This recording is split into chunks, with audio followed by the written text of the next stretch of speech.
Alright, so yun nga, ginawang in front of me. ginawang business Your investment ng mga walang hiya. deposits, local currency, amounts to PhilHealth, 135 pinagkakitaan. Ako po, in 2023. While in 2022, it was 126.4 billion. So, it's isa-isang taon, nag-invest kayo sa time deposit by 10 billion. So, now, we go to the other investment that you have. Mr. Chair, just a Hindi, quick. para malaman na ng tao. Yeah, Mr. Chair, just a quick.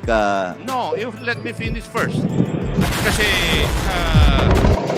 you also have investment sa securities. Tama po. And I would like to read yung investment in government bonds in 2022, 270.7 billion. In 2023, 331.6 billion. You could just imagine that part of the subsidy given to PhilHealth would be used for investment. Tama po ba yung pagkarinig ko? Mr. Chair, Yes, Mr. Lim Siaco, you're recognized. maraming salamat Mr. Chair. Maraming salamat ko. As I mentioned, once papasok ang pera sa korporasyon, pambayad sa benepisyo, and of course, pag hindi na ready na tayo, nabayaran na natin yung mga benepisyo, the excess money ay napasok natin sa investment. Now, the pera from the national government, Mr. Chair, as I mentioned kanina, in the year 2023, ang alokasyon from the Tax ay nasa 80 bilyones. And Wag na po tayong pupunta doon sa details. Tinatanong ko lang ko kung tama po yung statement na narinig ko. Tama po ba na part of the subsidy given by the national government would go to investment? Mr. Chair, Yes or no? tama siya. Pero Yun let lang me po ang tanong ko. But let me proceed. Wag na po kayong mag-explain.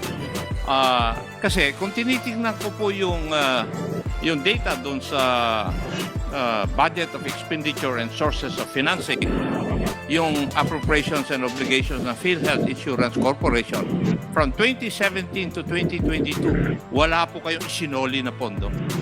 Nagamit nyo po lahat. So totoo na nagbayad kayo sa benepisyo at ininvest ninyo.